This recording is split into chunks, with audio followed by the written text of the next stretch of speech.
सच के साथ breaking news 24 में मैं इरफान अहमद शेख आप सभी का स्वागत करता हूं। पेश है आज की ताजा तरीन और अहम खबरें। जलगांव से इस वक्त की बड़ी खबर सामने आ रही है, जहां एकता संगठन ने दो गंभीर घटनाओं को लेकर प्रशासन के खिलाफ कड़ा रुख अपनाया है।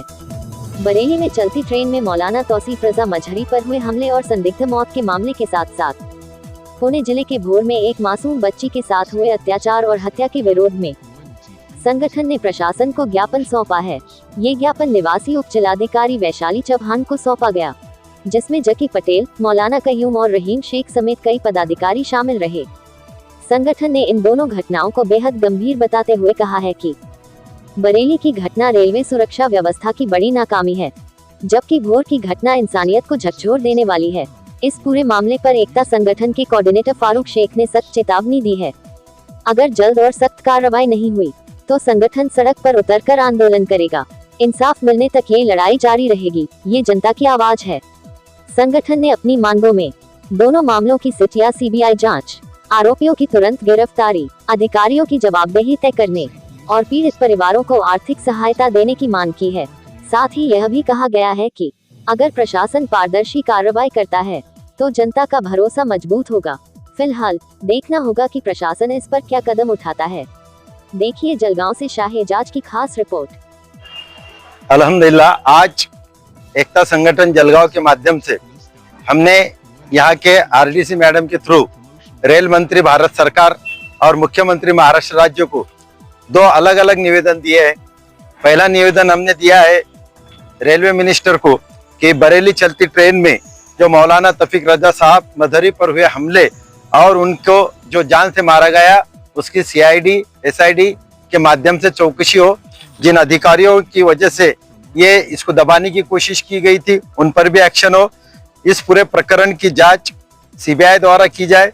दोषियों को तत्काल गिरफ्तार कर हत्या एवं आपराधिक षड्यंत्र की धाराओं में मुकदमा दर्ज किया जाए और सभी ट्रेनों में सीसीटीवी, पर्याप्त सुरक्षा बल एवं निगरानी प्रणाली अनिवार्य की जाए। हमारी इस माध्यम से सरकार को चेतावनी है कि यदि इस गंभीर मामले में तत्काल और कठोर कार्रवाई नहीं की गई तो हम देशव्यापी आंदोलन और कानूनी संघर्ष और जन आंदोलन करने के लिए बाध्य होंगे और इसकी पूरी जिम्मेदारी केंद्र सरकार पर रहेगी। दूसरा हमने जो दिया है महाराष्ट्र के मुख्यमंत्री को, आपने देखा कि पुणे जिले के भोर में जो हमारी मासूम बच्ची के साथ एक 65 साल के कामड़े ने जो अन्याय अत्याचार करके उसके साथ अत्याचार करने के बाद उसको जान से मार डाला। हम बार बार यही कह रहे हैं कि शक्ति कायदा जो पास होके पड़ा है उसकी अमलबजावनी करो। क्यों नहीं कर रही है केंद्र सरकार, क्यों नहीं लागू कर रही महाराष्ट्र सरकार? और ये जात धर्म देख के उस विषय को उठा सकते हैं। हमने कहा कि 3.5 साल की बच्ची को कोई जात धर्म नहीं है, आरोपी को तो बिल्कुल नहीं रहता, वो एक हवेशी रहता है, एक वासना पूर्ति रहती है उसकी, इसलिए उस पर कड़क कार्रवाई होनी चाहिए।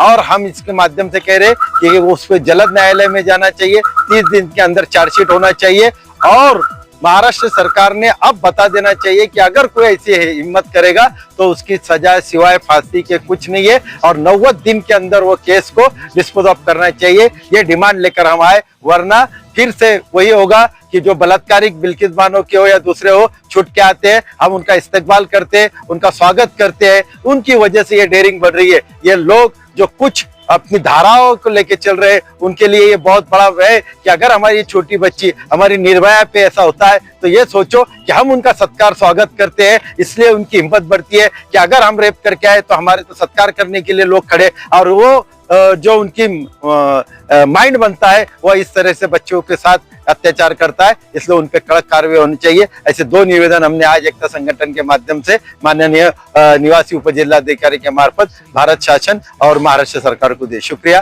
फारूक शेख, एकता संगठन जलगांव। इसी तरह की ताजा अपडेट देखने के लिए हमारे चैनल सच के साथ ब्रेकिंग न्यूज 24 को लाइक करें, शेयर करें, सब्सक्राइब करें और कमेंट करना ना भूलें।